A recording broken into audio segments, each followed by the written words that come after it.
Part 2 of Chapter 15.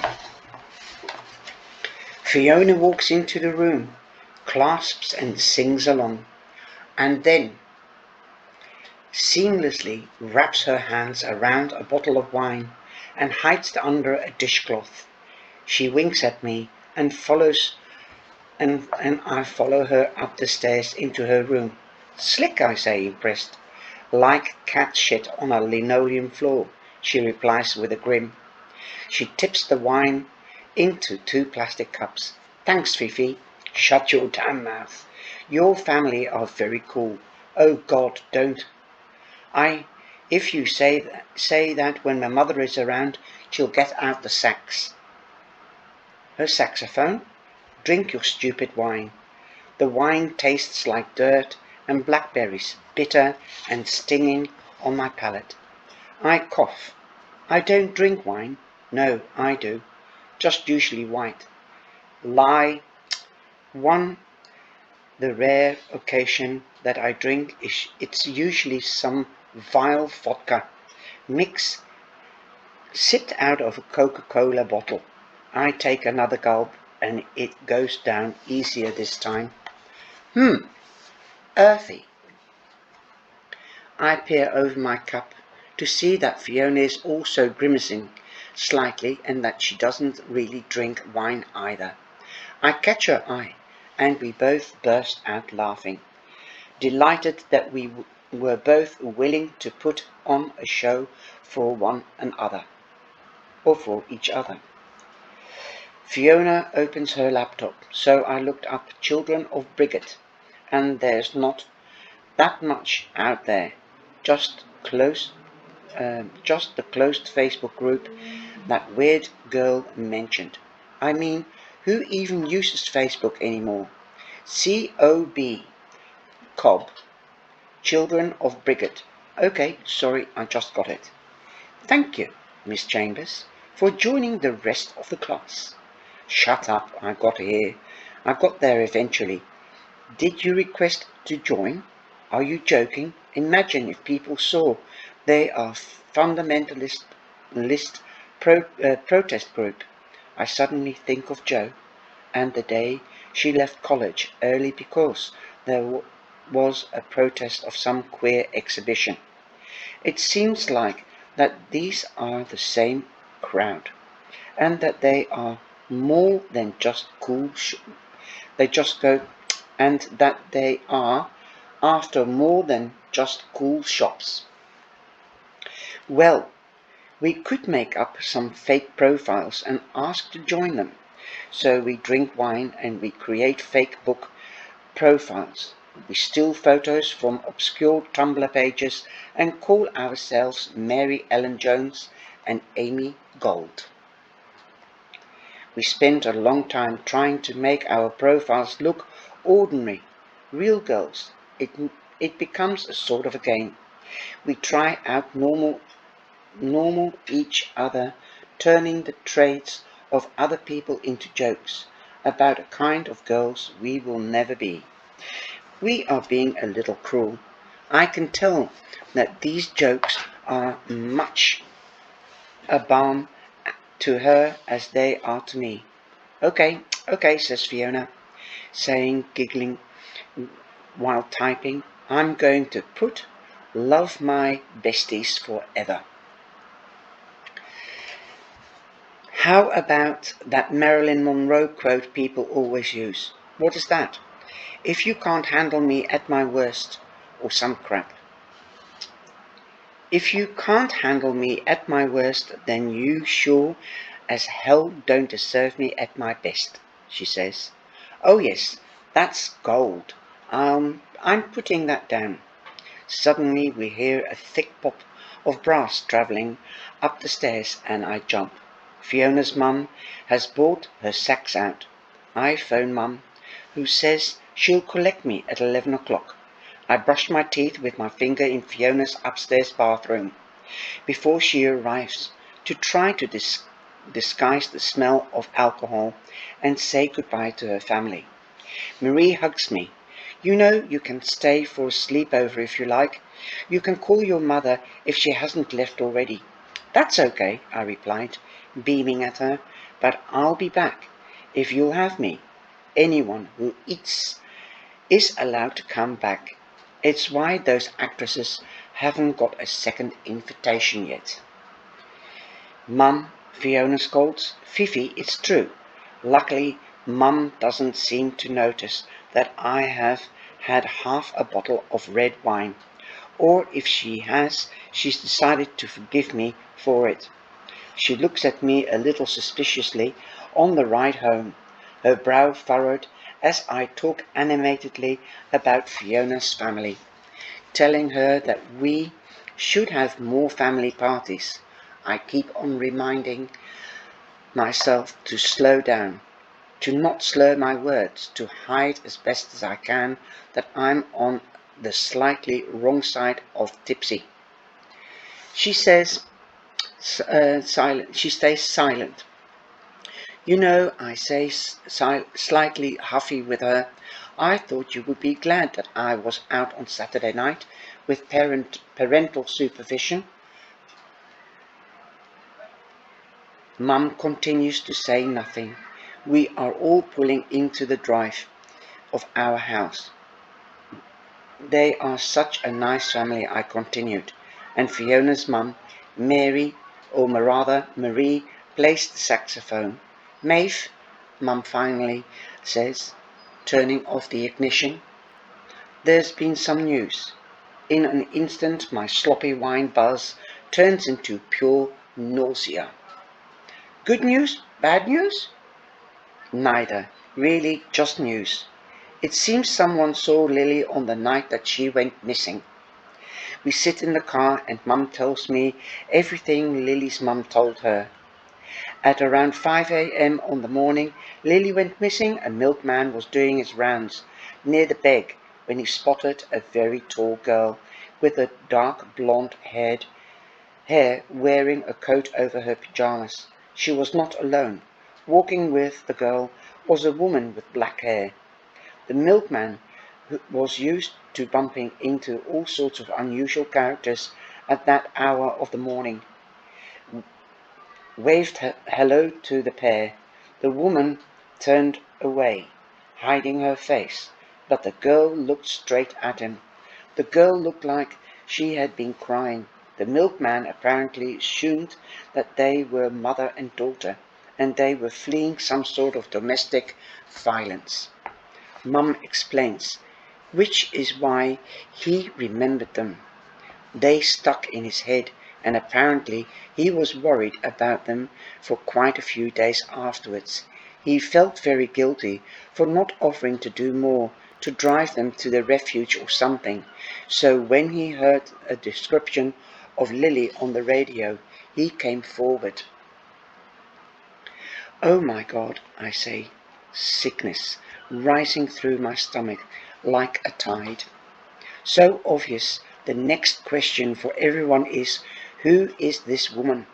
According to the milkman, Lily, or who we think was Lily, seemed to be upset, but still going with the woman quite willingly.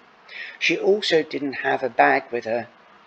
If this was a planned runaway, wouldn't she have wanted to take something with her? A toothbrush, at least. I assume that Mum means this is a rhetorical question, but when I look at her, I realize she wants answers from me. Jesus, Mum, how would I have a clue? You know I haven't been proper friends with Lily in a long time. I know, love. I know. And I want to keep your name out of this as much as we can, but unfortunately you are the only person who knew Lily very well. She's very insular kid, I think, and a loner. Even Rory seems to have been oblivious to what was going on in her head. I almost ask, who's Rory, forgetting that Rue is a title only shared with trusted few. I don't know, Mum. What do you want me to say? Like Lily can be odd, but I don't know why she would just follow a stranger into the street. What about the woman? Do you have any idea who that could be? Is there anyone she was talking to, even online or something? Mum, I keep on telling you I don't know. I'm sorry, it's just she's tightens her grip on the steering wheel, even though the motor is off. When a man takes a teenage girl from her bed, you expect it. You know what that's about? But when a woman takes her, she stares through the windscreen in silence, blinking hard. Wondering, I think, how she could have possibly raised 5 children and have nothing like this even cross her mind before. For a moment I think about what it must be like to be her, to think you've seen everything that could hurt children, and then have to content with something new. Mum, I say, putting my hand on her back, it will be okay, won't it? She nods and folds me into a hug, holding me tight. Let's go inside, she says. You honk of wine and grape. Oh no, I'm not thrilled about it. But I'm glad you are not getting rat-assed in a field. If you are going to drink, please try to only do so in houses where there are at least 2 parents and at least 1 saxophone. I trudged up the stairs to bed, and with a pint glass of cold water in my hand, I tell myself that I won't be able to sleep, but as soon as I pull my dress off and put my head on the pillow, I'm out like a light. The wine sends me into a heavy drunken slumber that lends itself naturally to heavy twisted dreams. Dreams where a dark-haired woman remains constantly in my field of vision, but always just one out of my grasp. I can never look her at her face on.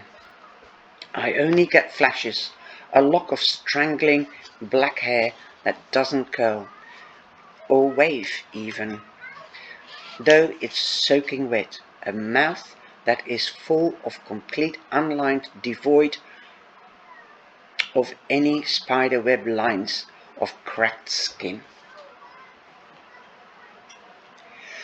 I'm following her down the path I walked with Rue, the path that stretches along the beg, tripping behind her and screaming at her to turn around.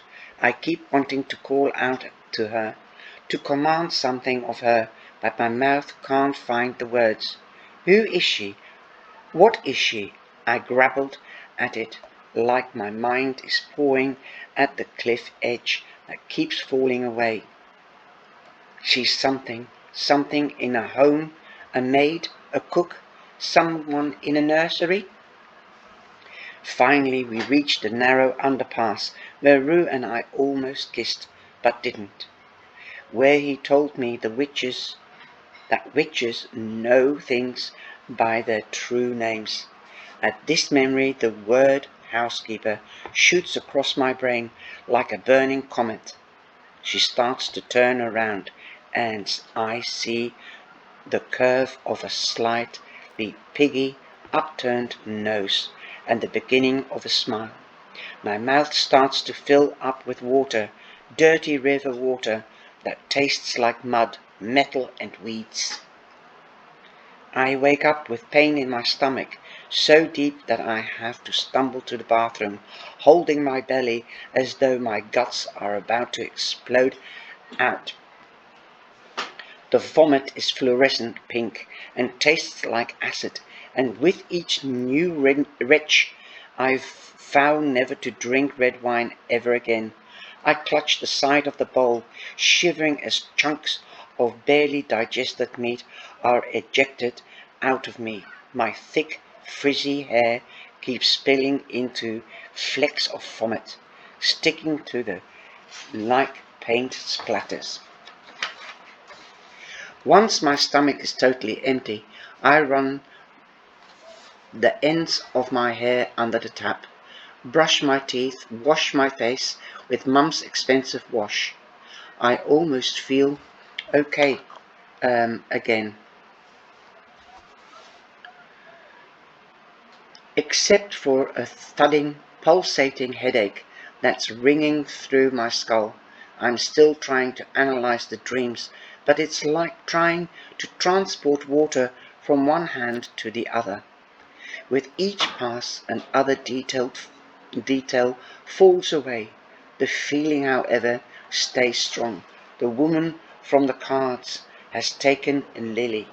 She's a demon, or a ghost, or a witch, and she's sprung to life through the reading I gave Lily 3 Fridays ago. That's who the milkman saw. That's what has taken her. Back in my room, Tutu has taken advantage of the open door and is lying with his head between his paws, his tail thumping supportively. I pull back the covers and burrows in, his doggy sense of empathy clearly detecting that I need help. I settle back into bed and open my bedside cabinet, hoping there is Nurophane Plus in there. I dig around my hands, flailing at old colouring pencils, post-it notes, and popped open Strepsil packets. My palm finally falls across something square and bulky. The precise weight and the length of it is so familiar to me, and yet so terrifying. In this context, the Choky cards are back. Ooh! The cards, the deck that the teacher or the headmistress confiscated is back. Whoa! Magic is in the air. Ooh, scary. I hope you've liked this one. Take care. See you in the next. Bye-bye.